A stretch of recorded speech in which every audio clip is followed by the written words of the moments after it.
realizado el diseño de la escenografía y la iluminación para más de 200 montajes escénicos de teatro, danza y ópera, así como el diseño de producción para largometrajes y televisión. Ha sido galardonado con el Premio Nacional de Ciencias y Artes, entre muchos otros reconocimientos. Posee maestría en el uso de la luz y el espacio como ningún otro. Es arquitecto, escenógrafo e iluminador teatral, que por más de 50 años ha dedicado su vida a su mayor pasión, el teatro. Hoy en corto conversaremos con Alejandro Luna, el escenógrafo de México.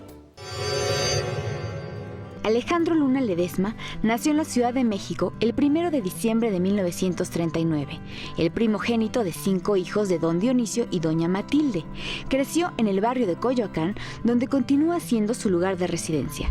Arquitecto por la UNAM, realizó también estudios de arte dramático en la Facultad de Filosofía y Letras, y en la Universidad de Harvard tomó el curso Teatros para el siglo XXI. Ha realizado la escenografía y la iluminación de más de 200 montajes de obras de teatro y danza, de 20 óperas y contando, tanto en México como en Estados Unidos, Europa y Asia. Ha proyectado y asesorado la construcción de más de 50 teatros, como los del Centro Cultural Universitario de la UNAM, el Teatro Santa Catarina y muchos otros más en el interior de la República. Ha sido docente en las principales escuelas de teatro del país, además de que imparte regularmente cursos, talleres y conferencias en México y en el extranjero. Es miembro emérito del Sistema Nacional de Creadores de Arte del FONCA, de la Academia de Artes de México y del Seminario de Cultura Mexicana. Ha sido acreedor de la Medalla Bellas Artes, de la presea del Festival Internacional Cervantino, del Premio Nacional de Arte, de un Ariel, así como de otras distinciones nacionales e internacionales.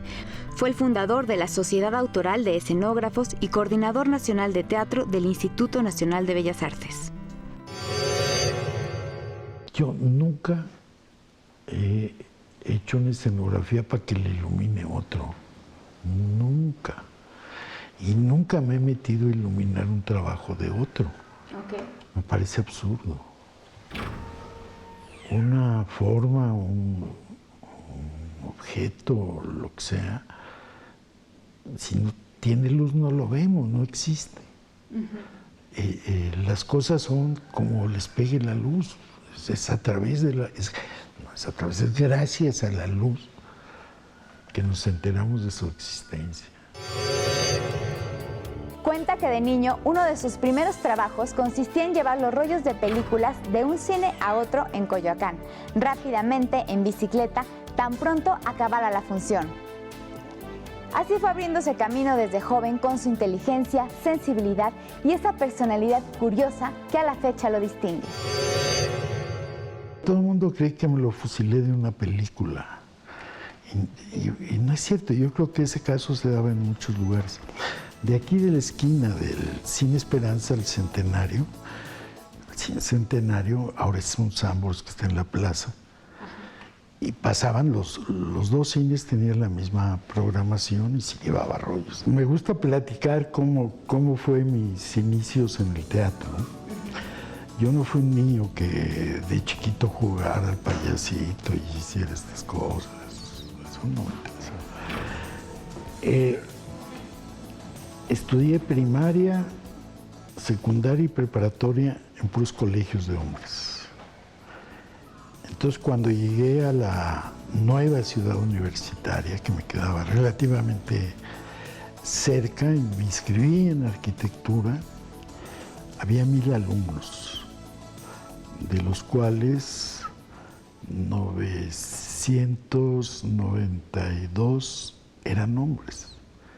Y dije, yo no me quedo aquí, me va a hacer daño, ¿no? Ya, quiero conocer al otro sexo de mi especie. Y entonces me crucé a la Facultad de Filosofía y Letras, donde la proporción era inversa. Había muchas muchachas, bastantes gays y poco personal masculino. Entonces ahí me empezó a gustar mucho, por ambas razones, por la proporción de género y por la calidad de los maestros. Entonces me metí a cuanta clase pude. Y prácticamente llevé la carrera de teatro ahí. historia del arte, y francés, y de no sé cuántas cosas. Me metía a todo. Y no sé cómo daba el tiempo, y además llevaba arquitectura. Empecé a actuar en un grupo de la Facultad de Filosofía. Y la gente se dio cuenta que dibujaba y que sabía de presupuestos y que sabía de materiales, y entonces me encargaban las escenografías. Y después me llamaban a actuar con tal que hiciera la escenografía. Y después ya nada más me llaman a hacer la escenografía. A veces con la condición de que no actúe, explícita. Alejandro Luna ha trabajado con los directores teatrales más reconocidos y significativos de la escena mexicana. Uno de ellos fue Ludwig Margulis, un polaco que vino a México y se convirtió en el director de escena, quizás más importante de la segunda mitad del siglo XX en nuestro país. Es que data de esta época, de cuando estaba en la facultad. Okay. Debe haber sido 60 o 59 cuando él llegó. Y hicimos un grupo de 2 directores y yo, era Eduardo García Maínez, Ludwig Margulis y yo, y nos dedicamos a hacer teatro. Teatro escolar primero, luego teatro profesional. Después murió García Maínez y nos quedamos Ludwig y yo a estudiar y a trabajar juntos. 20 años. Ludwig cuestionaba absolutamente todo, se cuestionaba a sí mismo y me despertaba a las 4 de la mañana porque había tenido una idea y luego venía a las 9 a arrepentirse y no, era tremendo. Trabajar con Margulis era muy, muy difícil. Una crítica feroz, pero bien intencionada, todo en función de lo que estábamos haciendo. Él odiaba, ya decía, ya, piedad, ¿no? Pero al mismo tiempo aprendimos mucho bien y fue valioso el estarse fastidiando uno al otro durante 20 años. Su pasión por el teatro lo lleva a revisar todos los detalles de una obra. No obstante, también asume su responsabilidad como ciudadano crítico ante la realidad de su país. Pero su visión artística siempre lo lleva a apreciar la belleza de la vida, en especial de las mujeres. Además del legado cultural que ha dejado a los mexicanos, Alejandro Luna es abuelo y padre de 2 hijos, María y Diego.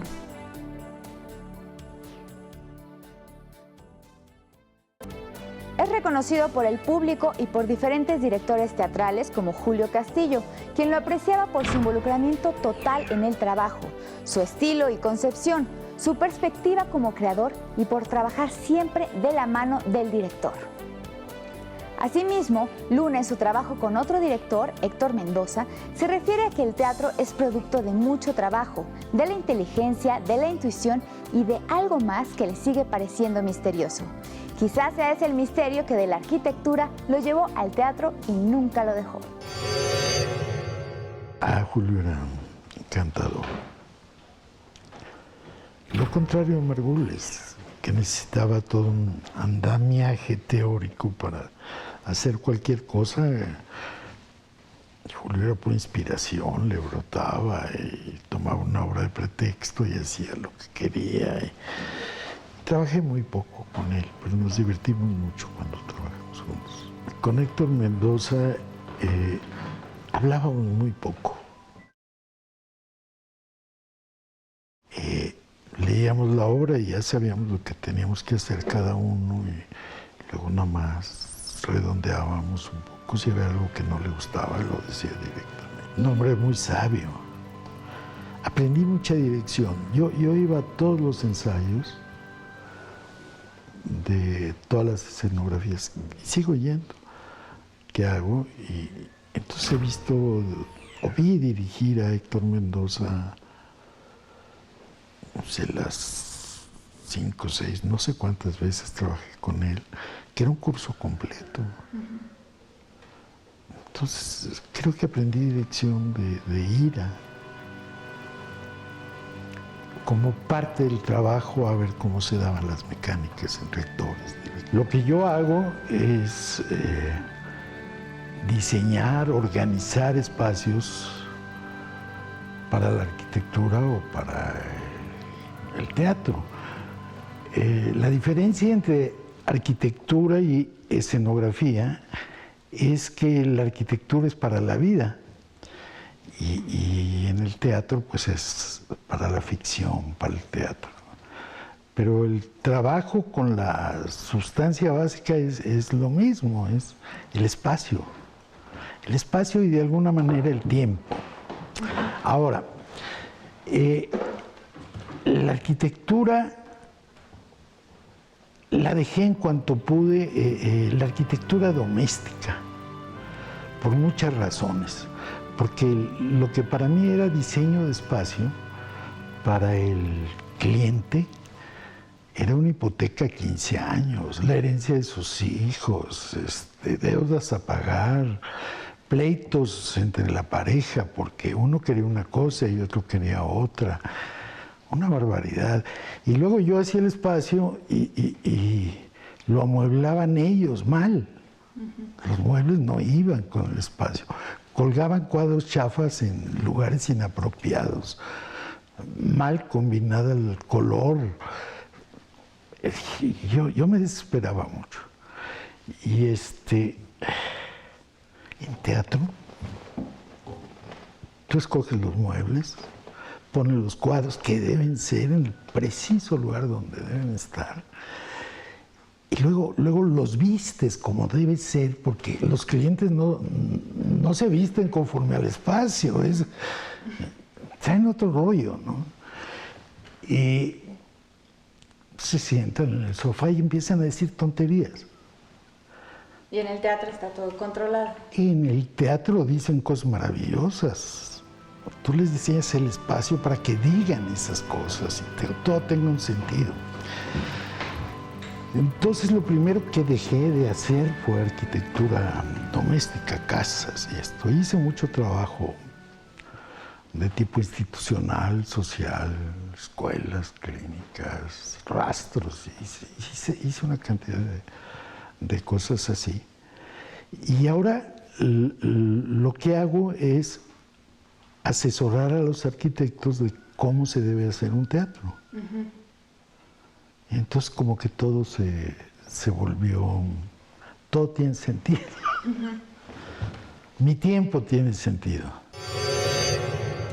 Ceremonia de Alba fue una obra presentada en Siberia en 1998. Constaba de una plataforma cuadrada que en perpetuo movimiento silencioso flotaba en el vacío. Era la historia de la conquista de México, representaba la cosmología prehispánica y en contraste aquel ambiente ruso de la conquista del espacio. Viajar en ese tren transiberiano es una maravilla. Y pues siempre tuve un intérprete español-ruso que había aprendido español por radio, él solo. Entonces con todos los malos entendidos de por medio sobreviví, ¿no? Que no está fácil a 30 grados bajo cero. Y después de... bueno, hicimos el proyecto y el director, cuando vio la posibilidad de tener una plataforma que prácticamente volaba solita y se movía así, y que eso era lo único que quería, tratamos de hacerla en México primero, y luego mandarla en Estados Unidos, en Alemania, en Japón, y acabamos haciéndola en Siberia, con ayuda de las universidades que están allá desde que se dedicaban a hacer armas y a lanzar cohetes interplanetarios. Entonces, para estos científicos, diseñar eso era una vacilada, ¿sí? Y lo hicieron, ¿no? Lo hicieron ellos el diseño. Yo les dije tal tamaño, de tal material, que aguante tal peso y que haga esto. Y lo hicieron, ¿no? Ellos ya la mecánica, todo eso lo calcularon, lo hicieron. Y luego todos los técnicos que construían estas torres, lanzacohetes y demás, pues ya no hay carrera espacial ni hay carrera armamentista. Se han vuelto contrabandistas. Entonces hubo que ir a rescatarlos en Siberia, unos contrabandistas que habían sido técnicos en esto. Wow. Y pedirles que hicieran y construyeran este trabajo.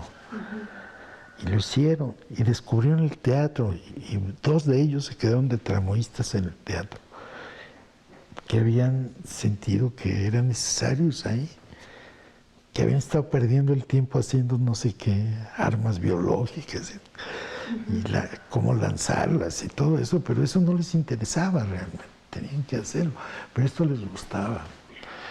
Entonces, todo esto a través de una obra es padrísimo. Maravilloso, sí. Sí. Que si haces las cosas comúnmente o cotidianamente, pues así salen.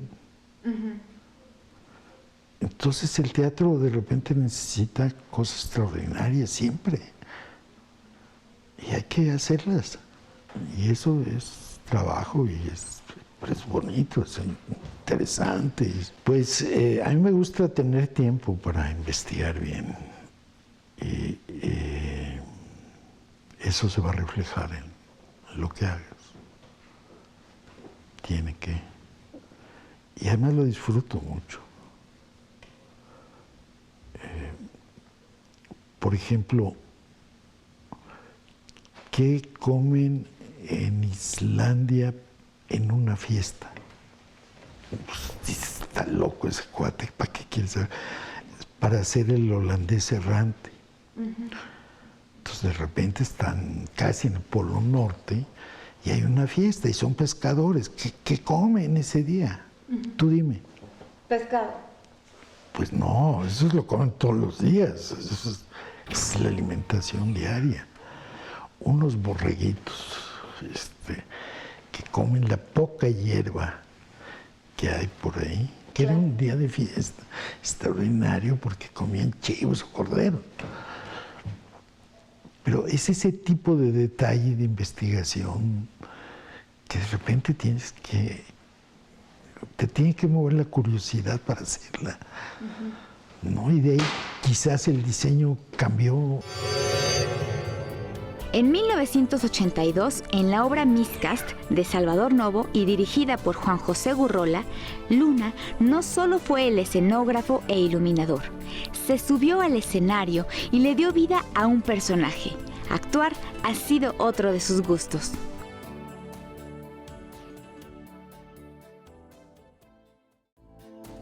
Alejandro Luna no hace teatro para probar técnicas o estilos, es la obra misma que lo va guiando.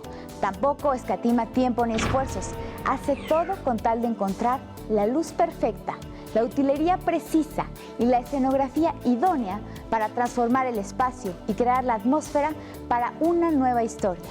Sin embargo, siempre hay riesgos. Riesgos hay muchos, todos, todo el tiempo.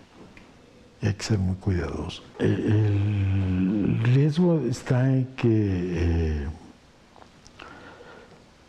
todos te digan que es muy bonito, que está muy bien y que no sea cierto. Por ejemplo, que les guste a todos menos a ti. Que sientas que empezaste bien, pero no llegó al final, o que se quedó a la mitad. O que proyectaste algo que por alguna razón no se puede hacer, porque el actor no lo da, porque el vestuarista no entregó las cosas a tiempo, porque no hubo dinero suficiente para hacerlo como querías. De repente hay un montón de imprevistos que hay que estar sobre ellos. Es muy importante solucionar todo eso. Cambiando el diseño, consiguiendo el dinero. O los materiales que comprarías con ese dinero, o pagarle a la gente correcta, que no puede porque tiene mucho trabajo, hay que retrasar el estreno o renunciar a una idea. Yo trato de estar en el proceso desde el principio en cualquiera. Es decir, el teatro desde la primera lectura. El miércoles tengo la lectura en un teatro aquí en la noche y voy a conocer por primera vez Y la obra ya la leí, pero ¿cómo le va ese parlamento a esta cara y esta mujer o a este cuate que no te los imaginabas que iban a ser ellos? Y entonces, de esas relaciones, de todo eso empieza a salir. Lo mismo pasa en ópera. Cómo canta fulano, cómo se mueve, cuánto pesa y así, así. Cómo son sus movimientos en escena, quién hace la coreografía.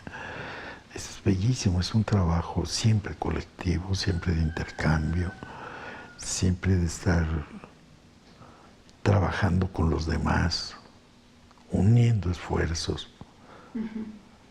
A veces hay discusiones, son buenas, vamos, algo bueno sale de eso. ¿Cómo logra la claridad en sus trabajos? ¿La logro? ¿O cómo se logra? ¿Cómo busca llegar a...? Ahí sí es por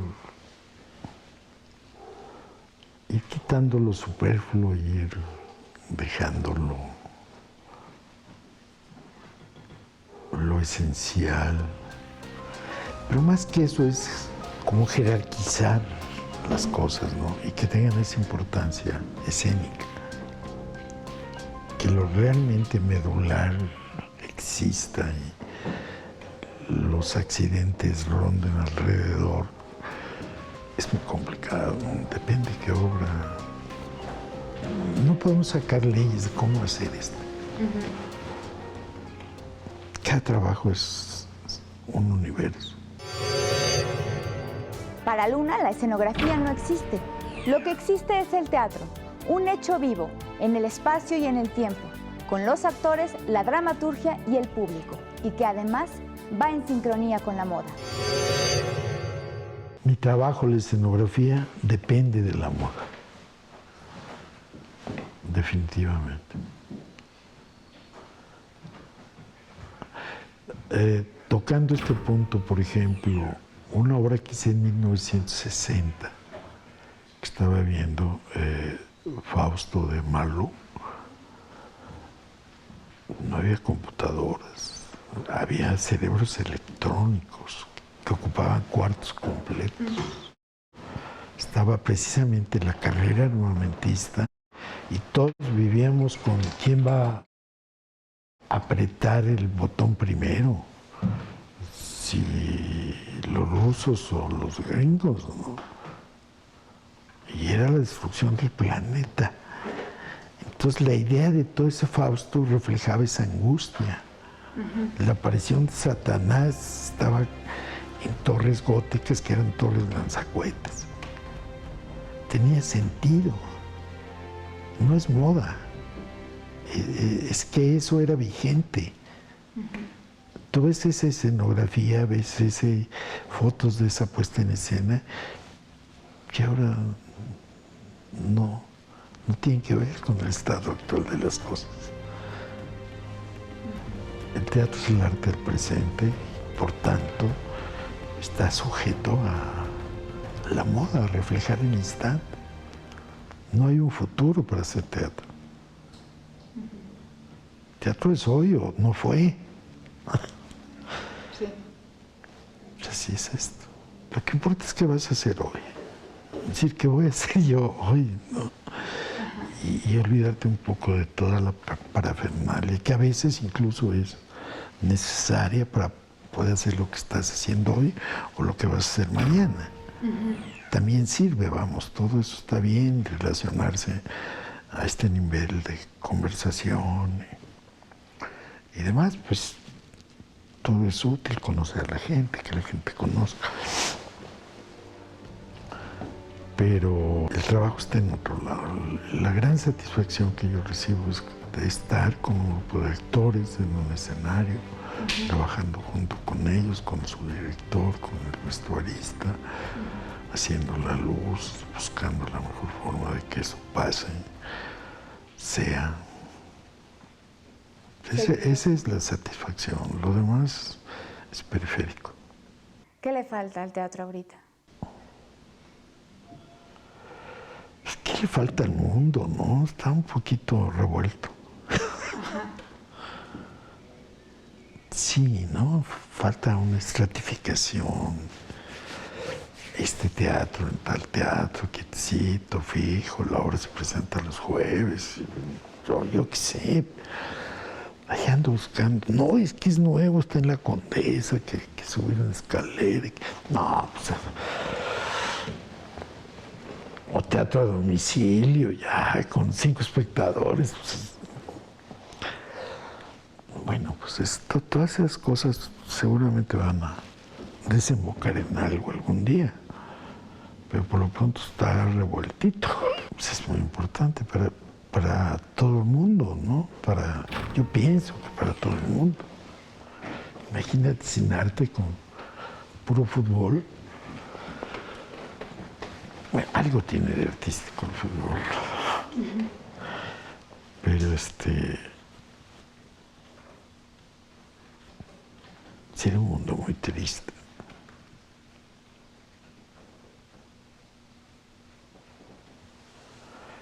Y el teatro me gusta mucho a mí, a otros no. Pues es que es lo único que hago, es mi vida,